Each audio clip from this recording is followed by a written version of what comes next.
so much, Your Excellency. Yesterday night was a beautiful time when you were honored with the Africa Peace and Security Leader of the Year. Indeed, it was. Indeed.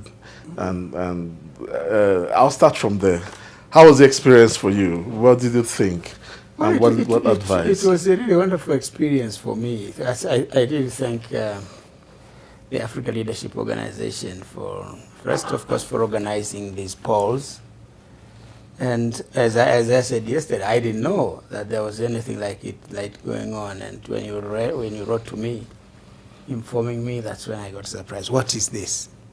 But I had difficulties at saying it's true. I was talking to Lucas and everybody else. I said, do you know this? He said, we don't know it.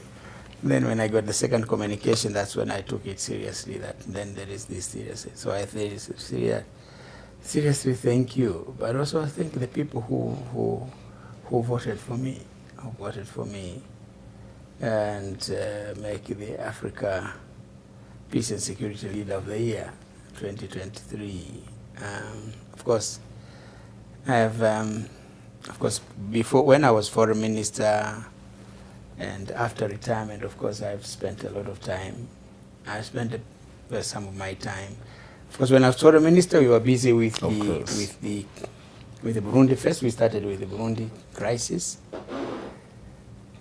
And then when the Congo crisis broke out, and we in fact, we had discussions in-house with my President Mkapa then. So what do we do? Because then the Banyamulenge crisis had already broken out in the DRC, and we were hosting the Burundi peace talks in Tanzania. But we said this war should not be allowed to continue. Let's find ways of doing it. Then in the discussion we said, okay, maybe let's ask Kenya to host this initiative. But he said, how do we do it? Then we agreed with my president, then President Mkapa. Let's ask him while Nyerere was still alive at that time, to go and talk to President Moi if they can host this initiative. Moi really accepted. We sent him a plane, we flew him to Nairobi. He had discussions, and President Moi was ready and excited about it. So that's when we had the first meeting on the Congo.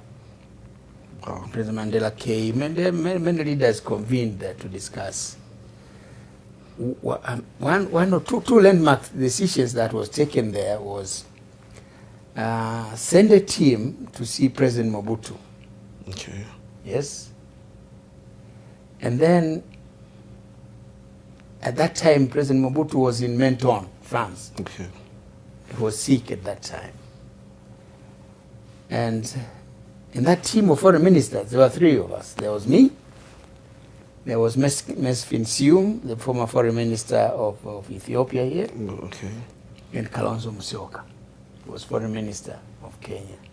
So the three of us were sent to see President Mobutu in France. In France. And the message was, just ask President Mobutu to announce that the Banyamulenge are Congolese. Because the issue then was are they Congolese or not Congolese? Yes, that's where the problem really started.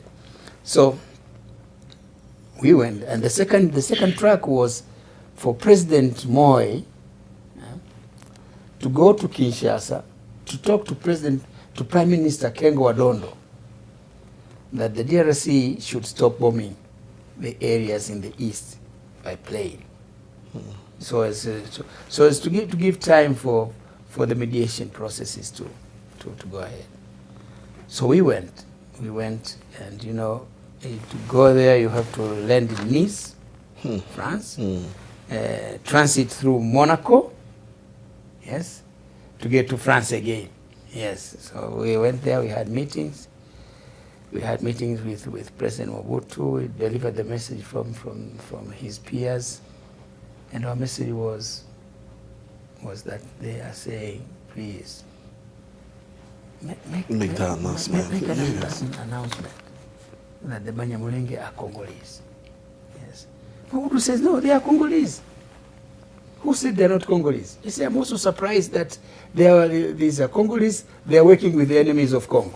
That's the message that that you came out with. that came out of Mobutu, and then from President Mobutu. Then we came back. Then, of course, after that, and then we said the other issue was to ask him to allow us to go to Congo and speak to Prime Minister Kengo Adondo to continue now the conversation. On seeing Kengo Adondo, President Mobutu said, no, this is fine, because Kengo Adondo is coming here in these few days. I'll just let him. You can go to Congo. So after that, we went to South Africa. We sat together, analyzed, and then we sent a delegation to Congo to see Kengo Adondo. At that time, we saw Foreign Minister Commander wa Commander to talk. So the peace and security journey for you didn't start today. Started from all the way. At that time, of course, we were also busy with the Burundi peace crisis. Negotiations, and in fact, I was appointed foreign minister in December after the elections. After President Mwinyi had retired, President Mkapa came in. He made me foreign minister. I was finance minister before that. So, and then we had the first meeting we had was in Tunis. Okay. Tunis, I think President Carter was instrumental in organizing that meeting. So President Carter was there, and Mobutu came, Nyerere was there. I think we had a number of our leaders in the region came to that meeting. And at that meeting, I think the suggestion that President Carter said was maybe President Nyerere should look after the Congolese docket, the Burundi docket, and Atete, the former president of Mali, should look at the Rwanda docket. This was 1995. The Rwanda had just come out of the 1994. That just Kagame and the companies had won. It was just a few months after that.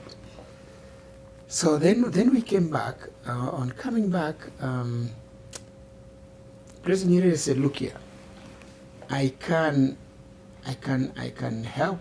I can try to help with Burundi, but I can't do it on instructions from Jimmy Carter." Yeah. I said, I can't do it. If it is the African leaders asking me, so. I said, then that was that. But he said, even before that, let me go to Burundi, do a fact-finding mission. I think it was immediately after Christmas. I think it was immediately after Christmas. Was it the 27th, around the 27th of December? And my president said, look here, go with Mwalimu to Burundi, because the Burundi crisis is going to occupy us. So that's we went to Burundi. Burundi with President Nyerere. He met all the major players in the political class. At that time, they had the government of unity, national unity, where Frodebo had brought in, I think, Uprona into the government, because in the elections that they held, I think they had 80 seats, and Frodebo had won about 65 seats, 61 or 65 seats in that parliament. Then, of course, the powers that be couldn't just take it. They killed the president. Well, I think this all underlines the fact that this journey didn't start today, and I'm happy to know that. But let me take you back a little, your journey to being the statesman today. A lot of young people see you from far, and it's like it was always picture perfect. You never had challenges. What was the beginning like for you? What was some of those guiding principles that helped you? I cannot talk of the guiding principles. There is nothing, because it's not like a textbook where if you do this, you do that, then you do that, you pass the exam. No. It's, of course, first my interest in politics, I can't even explain. But I had interest in politics from very young age. Okay. In secondary school. Oh, from secondary school? From secondary school, that's when I had interest in politics. You know, because we grew up at a time of the progressive politics in Africa. Yes. In the 1960s, and the father figures then were Kwame Nkrumah, Julius Nyerere, you know, talk about them, the progressive leaders, Ben Bella, and all these are the father figures of but also internally, of course, we were just coming out of, just getting independence, yes.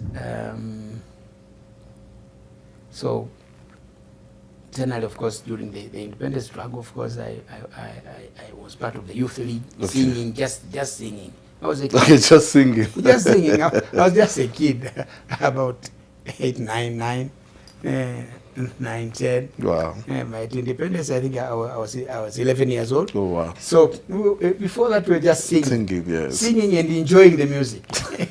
Enjoying the singing.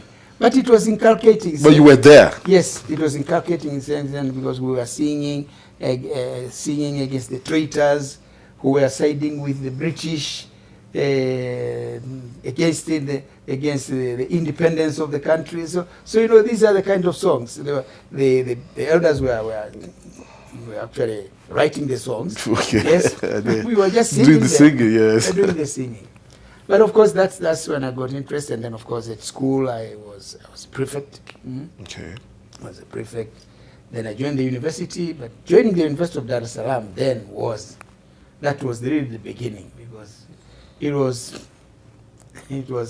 like a melting pot of politics.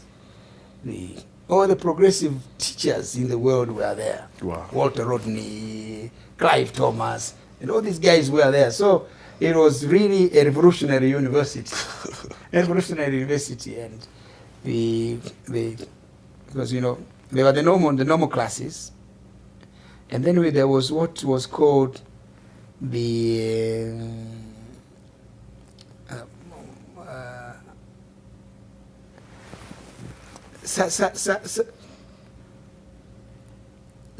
Sunday lectures. Okay, but different from the normal classes. On Sundays. Oh.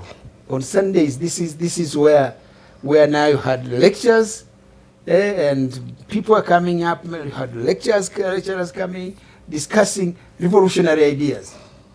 Revolutionary ideas. Wow. They're discussing the liberation struggles. Yes.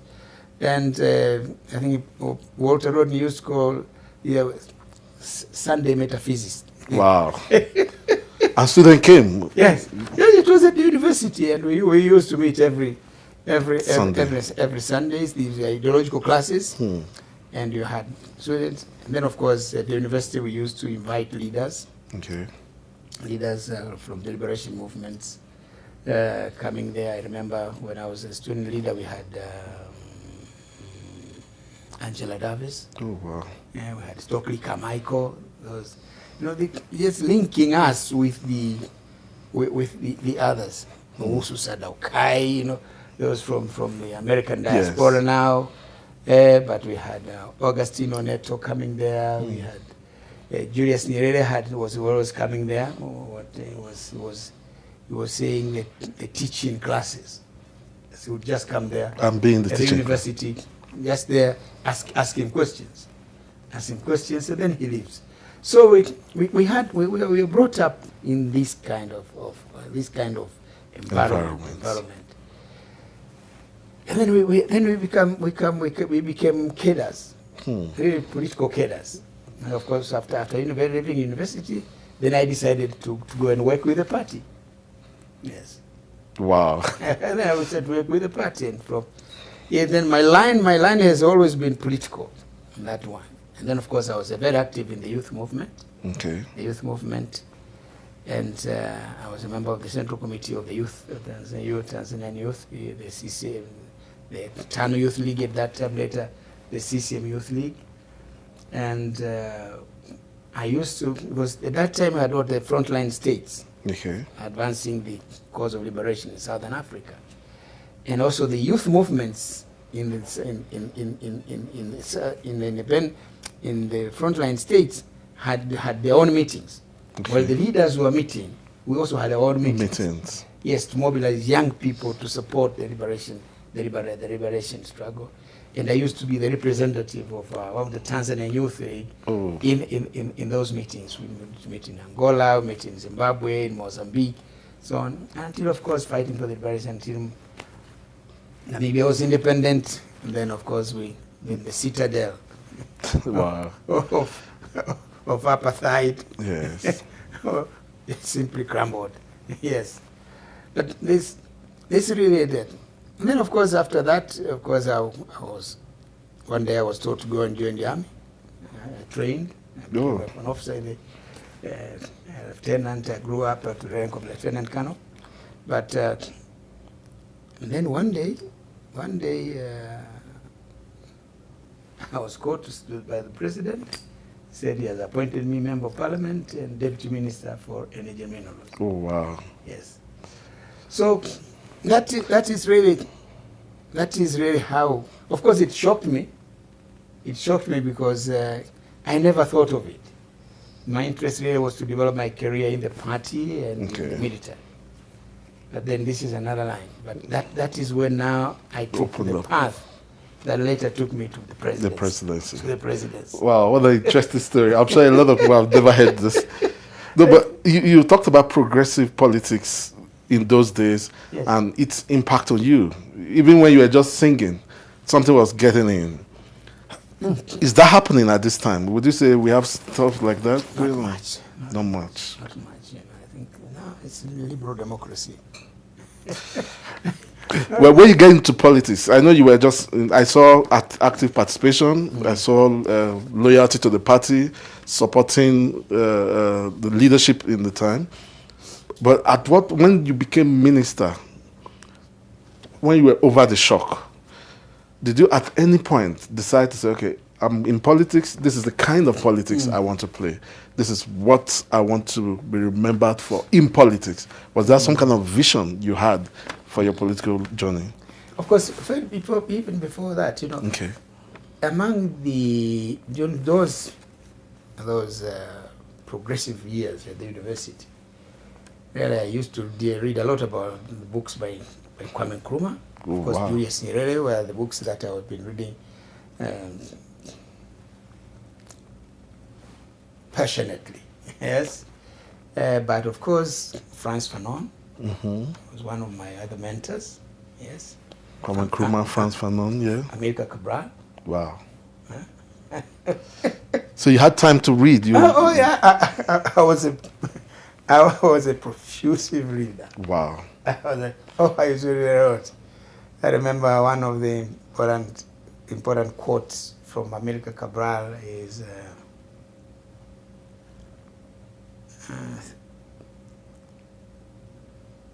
theory without practice is empty, and practice without theory is blind. Oh, wow. That's worthy of note. In his chapter on the revolution in Guinea. Theory without practice is empty. It's empty. And practice without theory is blind. It's blind. That's deep.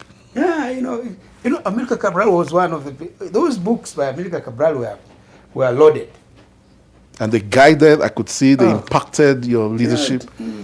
And then Frantz Fanon, the wretched of the earth. Wow. But looking back, are there any defining moments or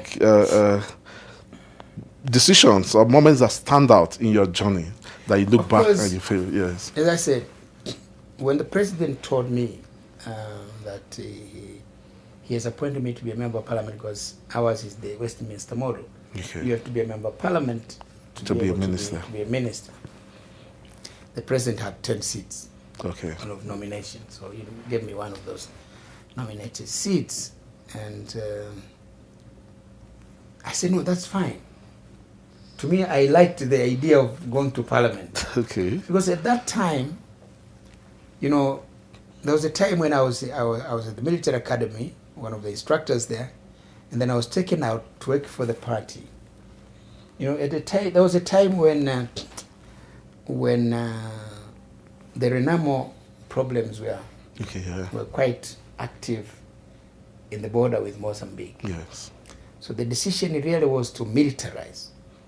Not necessarily to militarize, but to have military officers Okay. in the districts along the border with Mozambique. So it was strategic, yes. It was strategic decision along the border, really in a view to be able to organize the people better in the streets, because we have had problems during when Frelimo was fighting inside Mozambique with the Portuguese mining the border.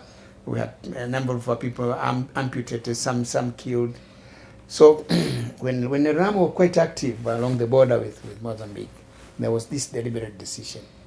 So I was taken to Nachingwea, a district that was before the district along the border. Okay. Because at that district also we had another military academy. So Okay. I was a party or district party official, Okay. but at the same time I was continuing teaching at the military academy. But then I was 2 years later I was moved to the border district. To the border district, where I didn't stay long. Then I was appointed deputy minister. But so these are by Tanzanian standards. When you take Dar es Salaam as the epicenter, Okay. they look to be very remote areas. Yes. So because I was a member of the National Executive Committee of CCM, of the party, Okay. I joined on the youth ticket. That's how I joined the most the highest policy making body of the party. Yes. But so we were having meetings 4 times a year. So I thought by becoming a member of parliament, then it gives me another 4-month times coming to parliament. But then he said, and after that I want you to go to the Ministry of Energy and Minerals and assist the minister there, Arnold Castle. I said, this being a member of parliament is fine. Good. But this other one. I said, look, Mr. President, I have not worked in a government office, any government office. Before then? Yes, worked in the party, in the military. In the military. Yes, that's all. And I don't know anything about energy and minerals. Yes. No, he said, you are young, bright, you will manage. Best of luck. That's it. It takes another 5, so it tells me to go out. It's your time to go. So I'm done with you. He's done with me.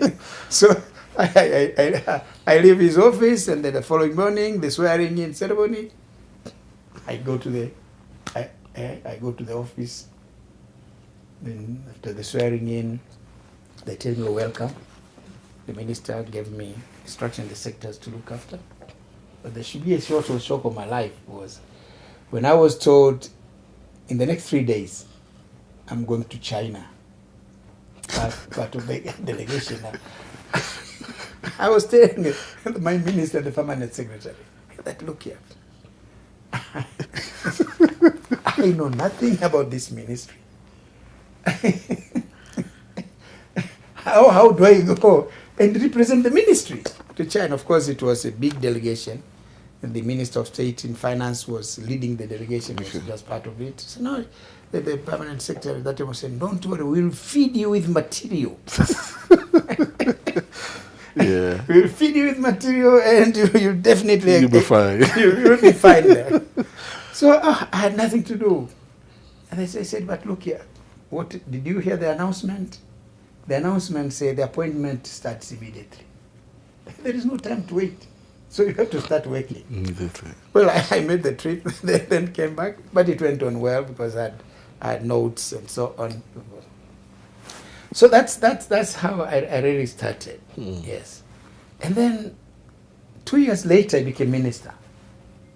Now in a bigger ministry, because the president had collapsed, had merged 2 ministries, Ministry of Water and the Ministry of Energy and Minerals. Then I became minister. Wow. This was the first big challenge I had. because I had now three big sectors. Today, these three sectors, Wow. each of them is a ministry. Ministry on its own. And there I was, a minister without a deputy minister first, Ooh. and then later that's everything. So of course we had so many things to do, because our biggest challenge in the Ministry of Water, the demand is huge, but Okay. the budget is small. Of course, we've been working on policies, taking measures on how to do things, how to consolidate the little money that we have, finish the project, and so on. And then, of course, in the Ministry of Energy, that's when I landed. I was landed in the first drought, and we were dependent on hydropower generation. At the time. The dams dried up, and we had to do a lot of load shedding. It was just, it was hell. It was hell. I think that these are some of the challenges. Of course, the Ministry of Minerals, we had a few challenges. The biggest one was, I think there was a concession given to one Egyptian company, and they were doing virtually nothing, and they are in control of nine of the most productive gold gold deposits. Well, we had to cancel that, and it created a lot of noise. I know. But I said, I'm going to do it. We did it. He went to court, he lost. So, and then of course from there I was moved to the Ministry of Finance. Well, of course I'm an economist by training from the university, but it does not compare. At all. Does not compare. Real life experience. Yes, and then I came into that ministry at a time when the donors had suspended aid to Tanzania. That's challenging. Yes. And the instructions I had from my president was that, please, first thing is bring back the donors. Get them back. Get the donors back. It was a tall order indeed. Get the donors back. But the donors were saying, we are giving you money from our taxpayers, but you guys are not doing enough in terms of tax collection in your country. So the other thing that we had to do now was to really strengthen the tax revenue system in the country. That was there. So both of these were two big challenges. Yes, two clearly. big challenges, and I was appointed. I think I was sworn in. At that time, the president had actually dissolved the cabinet. Okay. He had appointed the first vice president and prime minister, and I was the second minister who was appointed, sworn in, and asked to go to Paris. Immediately. To go and talk to the donors. To the donors. So that is, it was quite a challenge. Of course, we had these meetings. Of course, because I was new, I gave them just a lot of promises that we are determined to do it differently. And then, of course, back home, then we had to do a lot of, we had to deal with the expenditure side. Okay. Expenditure side. Came up with what came to be known. We came to the cash budget that would not spend more than what we have collected the previous month. It was really tough, I can assure you. It was hard. But there was nothing we could do. And then, of course, we had to reorganize the revenue collection systems and so on. We came up with a new outfit. So that's it. I think that's it. And of course, the other thing which was of interest, this is the time when we came up with the registration of the central bank. A new registration of the central bank, giving the bank powers on monetary policies. The power to say no to government if they want to borrow. Oh, wow. Because at that time we were really depending on on government borrowing. And because of that, it is just pushing inflation. It was inflation that was actually being pushed by the government borrowing. But at the same time, because we put high interest rates on treasury bills, banks were not lending money. They were also speculating on treasury bills. So it was really recipe for yes. It was really hard for the economy. It was really hard for the economy. So we had to do a lot of work on really reorganizing the macroeconomic environment at that time. Inflation was 28%. Oh. Yes, 28%, and we had really, how do we push down inflation? Because we are really, the government was still surviving on borrowing, on bank borrowing, on treasury bills. Yes, of course, you use these measures if you want to mop up currency, excess currency in the economy. But this was the means of the government now to survive. Recipe for economic disaster. So they were tough times, of course. So we came up with this legislation which gave the bank the authority, the power to say no to government if they wanted to borrow. Well, it went well with me. With my time with my president, with President Mkapa, and then my successor. I was not amused with it. Well, I would love to hear more, but let me talk about your presidency. Yes. You were president for 10 years. I was president for 10 years, yes. That's amazing. And you literally rose from the ranks through the political system and rose. But as president, what would you consider your proudest achievement, or achievement, let's say? You know, when I was nominated candidate of our party, I established a team of advisors. Okay. Because the party has its own manifesto. But I also set up a team, my own team. I think it was headed by the Vice Chancellor of the University of Dar es Salaam, one of the bright minds. And then I had another team on health, headed by the Vice Chancellor of the medical school. Yes. So this one was advising me on health. This one was advising on the general issues. Okay.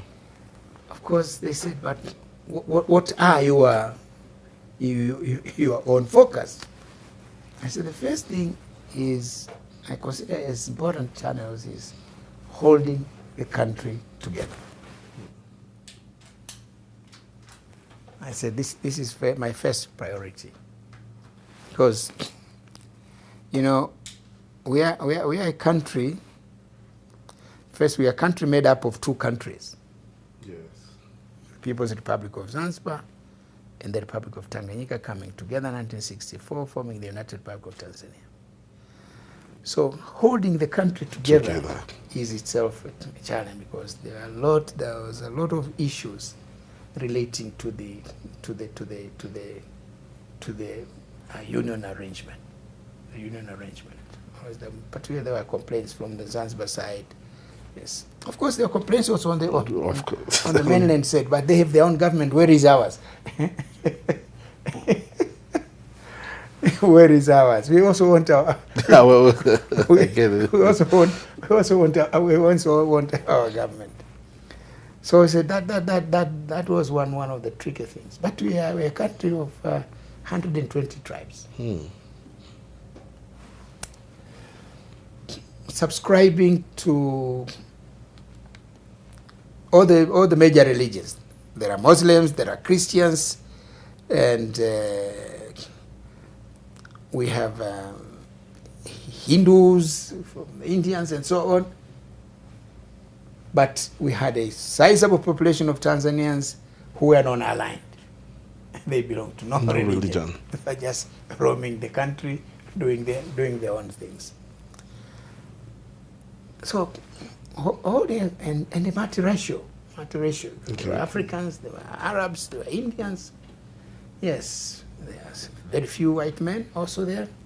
So, I said this one itself is a mammoth task that I made clear that this to me is a priority agenda item. How to keep the country unified, remain unified, peaceful. That was my first item on the agenda. Then, of course, the second was the economy. Okay. The economy. Of course, having been finance minister, have had that experience and the problems that we have gone through, I said to me, maintaining macroeconomic stability is a priority item. Of course, that they needed to come up with sound economic policies. Yes. Sound economic policies that are going to make sure that is actually happening. Then, of course, addressing pertinent issues, challenges that, of course, we had to look at the social economic sectors, the infrastructure. We had to look at education. We had to look at healthcare. All this.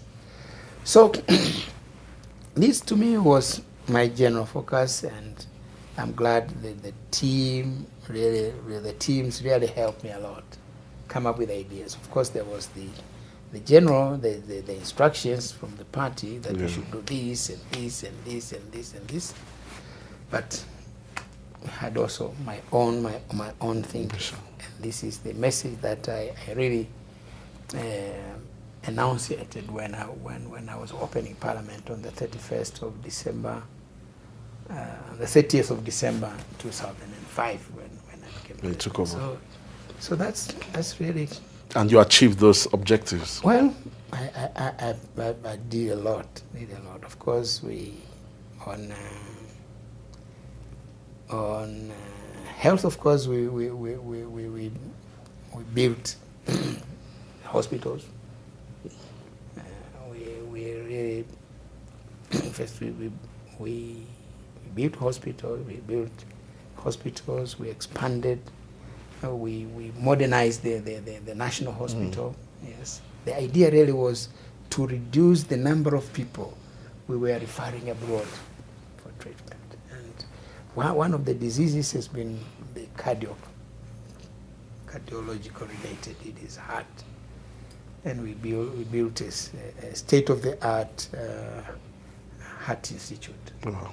I think now if somebody wants to go to India for it is his It's your choice. But most of the people are being treated there. We build capacities in the neurosurgical area, because we in the area of nephrology and so on. So we upgraded the regional hospitals, the district hospitals. We increased the number of dispensaries. The idea really, the policy we had was let people have a health facility within a radius of 5 kilometers. A radius of 5 kilometers. Which meant we had to build many dispensaries in the villages, upgrade the ward center and so on. So I think we've done a lot of work in the health sector. Of course, our biggest challenge then was for every doctor, we had one doctor for 30,000 people. And one nurse for 23,000 people. So it's really, it's a challenge. I know, well, so we had really to expand on training. Okay. On training, because you have to manufacture more doctors. Yeah. More doctors. Of course, we did a lot now on education. Of course, our first challenge was only 6% of all boys and girls can transit from primary school to secondary school. 6%. And in the party manifesto, we had instructions, we have to build a secondary school in every ward. Yes. And how do we do it? He said, we have to work with the communities. Mobilize the communities. Because we had over 3,500 wards. So what do? We have to mobilize the communities. Let's work a public-people partnership. The PPP. Yes. Yes. This one, the other one is public-private partnership, but this one is public People. People partnership. Let's talk to the communities. Let the communities build the schools. Build the structures. The structure. The government will do the roofing. Oh. Solid PPP arrangement there. Yes, the government will do the roofing. And then the government will provide the teachers, the teaching materials, the learning and teaching materials. So that's one aspect, and it was amazing because the response of the people was phenomenal. Because it really concerned them. Yes. That every time they sit for the primary school exam, the result is that every household, children are crying. I have failed, I have failed, I have failed, I can't go to secondary school. So when we say let's have this cooperation, this PPP, the response was phenomenal. At some point that was the response was so big, and we had problems. The Minister of Education came to me, but President, these secondary schools now are being built like mushrooms. Imagine all over like the mushrooms, place. but we don't have the teachers. Oh, wow. At that time, our universities were only producing 500 teachers in total. And we now had over 1,000 schools built. And then by the time I left, we had over 3,000 new secondary schools built. Then we had to do something about that. I said, but one of the decisions that I took, which was not part of the party's manifesto, was to build the university. Okay. Yes, because when we sat with this team, my advisory team, when we looked at higher education, they said, we expand higher education in the existing universities. They said, no, that is fine, but we have to build a new university. One. To be able to generate more people to feed. They said, build a new university and a big one. And that was done. Yes, so that's it. So when we built this new university of 40,000 students, it's a huge university. Yes. Then we said, okay, fine. One of the big schools there will be the School of Education, so that we can manufacture products. Wow. But the other is there are private universities, mainly built by the faith-based organizations. So I convened a meeting with the Christian Council of Tanzania, Dodoma. I met them because they are the owners of the Catholics and the Lutherans and the Pentecostal churches. I think Pentecostal did not have a university, but the Catholics and the Lutherans had universities. They said, okay, fine, let's get into a contract. You establish faculties of education. My undertaking is that we in government are going to employ the teachers. Oh, wow. Even though they were private universities? Private universities.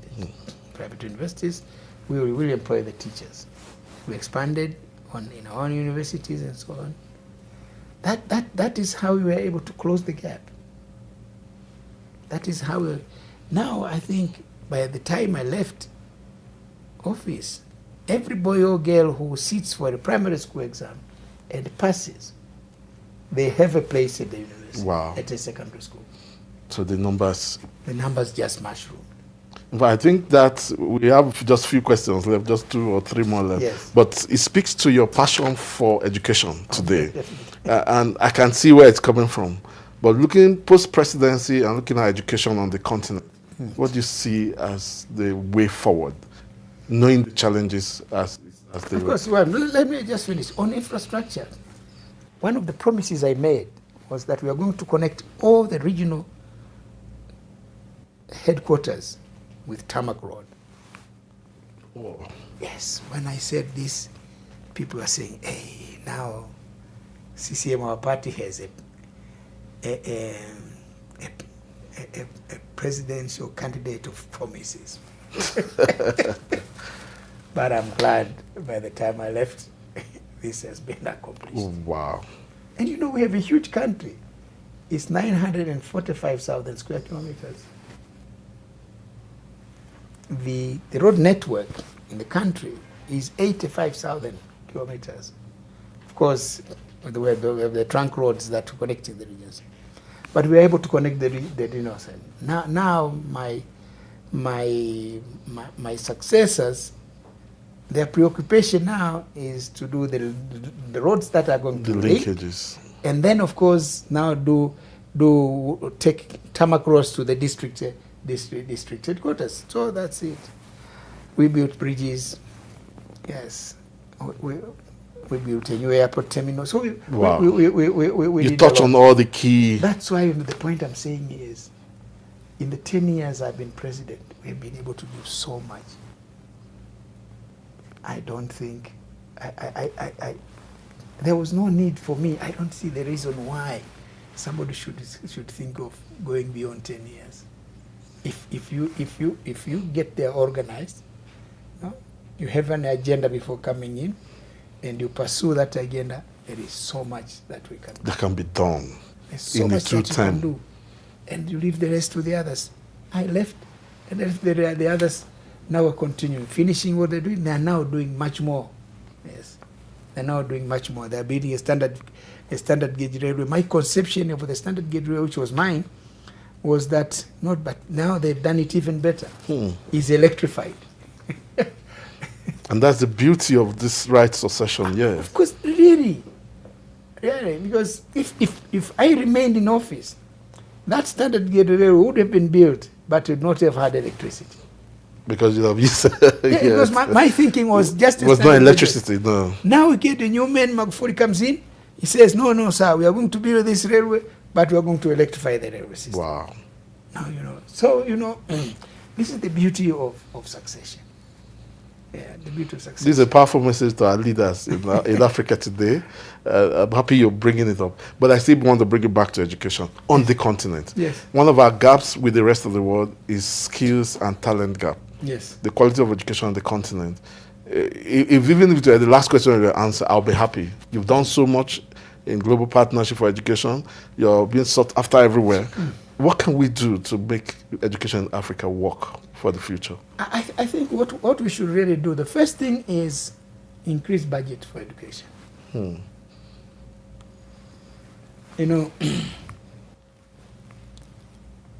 When we had the fundraiser for GPE in London, when Boris Johnson was Prime Minister, as I said, because this institution was created by the G7. All the fundraising is done by them. The last one was chaired by Macron, and before the London one was chaired by Johnson. Now we are working on another round of replenishment. I don't know who is going to chair that. Yeah. But it would either be Germany or one of them. It would not be an African. That's it. But at that replenishment round, a new track was established. A track on domestic financing, encouraging countries also to increase budgets for education. And the cutoff, the idea was, let them set aside 20% of the national budgets for education. Yes. And President Kenyatta at that time, was President of Kenya, was the champion of that. At that meeting, and again in another meeting in Dubai, we had 20 countries that have signed. 19 of them are in Africa. I think the other one is Kazakhstan or so. Yes. So that's increased budgets. It is not increased beyond the 19. That's it. And then of course after Kenyatta left, we brought in Nana Akufo-Addo, took over. This is the meeting we had here during the last AU summit. We had a sideline meeting to discuss this domestic financing. Really, to encourage leaders that look here, these are our children. They're not children of the donors. We have to contribute for their future. Yes, we are talking of 2050, where nearly half or 40% of the children under the age of 18 are going to be African. It's 1 billion. 1 billion. In fact, when you combine with those under the age of 35, I think it's going to be 1.4 billion are going to be young people in Africa. Of course, the advantage is that this is a human capital in terms of their energy. They will be readily available. Yes, that's the advantage we have. In Europe, they are grappling. The women don't want to give birth. So, if we equip our children properly, these young people, they'll go to Europe to work. They provide the labor because the women don't want to get pregnant in Europe. So, but it's a human resource that has to be developed, has to be properly prepared, and education is the way to go. Wow. We have to impart them with the skills and technical capacities. You know, many jobs these days are being lost to automation. Artificial intelligence. Robotics, yeah. Yes. Today, you have driverless cars. You order a taxi will come to your home. It is radar there. You go out there, you open the door, you get in. There is no driver. It's only the instructions you give. The car will take you to the place that you want to go. Drivers have lost jobs. These days, computers are taking over jobs of accountants. There are so many jobs that are being lost to automation now. And artificial intelligence is worse now. AI is worse. Even there may come a time when even the shop attendants may be robots. You know, so it underscores the need to invest. Really, if we can't invest in the education of our young people now, give them the skills that are needed for the future. We have lost out. We'll have 1.4 billion people. The majority of them will be jobless. This is going to be a recipe for disaster. This is a crowd to be rented.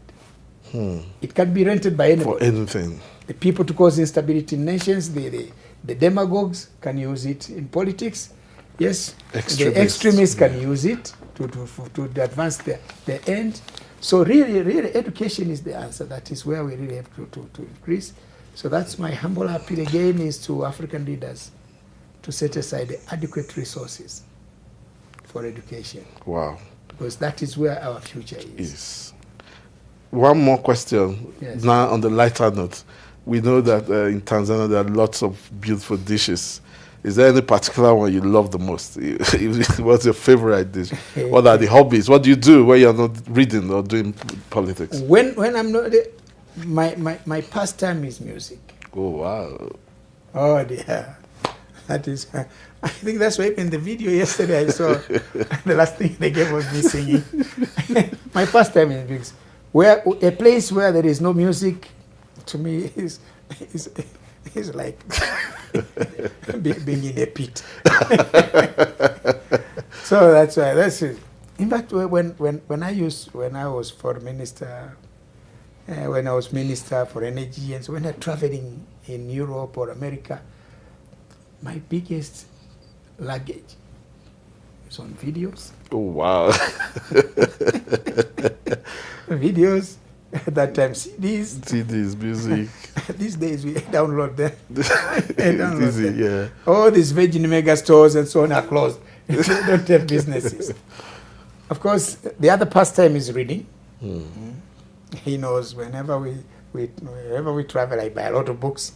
Yes, and I do. But in terms of food, I grew up with my grandfather. Oh, okay. Grew up with my grandfather. My father was a civil servant traveling But then at some point they decided I go back to the village and stay with my grandfather. He was a local traditional ruler of the place. Yes. I don't know why they did that. But my grandfather loved sorghum meal. Ooh. And we have a traditional vegetable. Yes, we call it mlenda. Yes, when you mix that with cook that with either beans or cowpeas and so on. So that's my favorite. Or chicken. Oh wow! Yes. So that's, of course, now. At some point, of course, during my medicals, they said my uric acid levels are high. I think the time when I was at the military, you know, the military academy was in Maasai Land. In Maasai Land, they eat meat. So I developed a lot of habit of eating meat, goat's meat, and so on. So I think that's where, with the red meat, then they prohibited me from red meat. From red meat. There was a time I was resisting it when I was first told. Then I thought the doctors were not right. But when I tried it, then you find the joints itching here and there. Then I gave up. I had to surrender. Yes.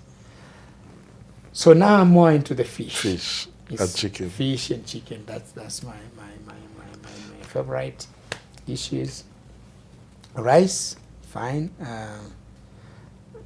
In the afternoon, I will eat the sorghum meal or the maize meal. But in the evening, I have some rice. Yes. When I'm in Nigeria or in Ghana, it's jollof. Okay, I like that. I enjoy the competition between you. Who has the best jollof? Gambia too is in the fight. Everybody says it's Ghanaian, it's Nigerian, it's Gambian. So I said, but to me, it's jollof rice. Yes. Yes. And in Senegal, tibojen. Oh wow! But it's too chilly. So. Well, thank you so much. I enjoy fresh. Of course, mine. Of course, I eat a lot of tubers. The cassava, the sweet potatoes, the pumpkins. Okay. Yes. Those are my favorite. I'm not very much into rice. Yes, I eat rice, but it's where there is rice and the plantain, of course. Okay. Plantain is where, if there is no sorghum, plantain is my number one. Yes. If there is no plantain, then I'll go for some rice. Oh wow! But if there's plantain, there's banana there is sweet potatoes, there is cassava boiled. But also cassava that is pounded into. Okay. Yes. What's that called? Pounded cassava. Yeah, go to ugali. Okay. Ugali, Okay. of course. Okay. This one is the cassava ugali is called ugali wa bada. Yes. Oh, okay. And then the sorghum ugali wa mtama. The sorghum is mtama. Okay. And then the maize meal is ugali wa maize, is ugali wa mahindi. Wow. So that's my. Thank you so much, Excellency. Of course, when I was young, I used to play basketball. I don't have the stamina anymore now. Yeah?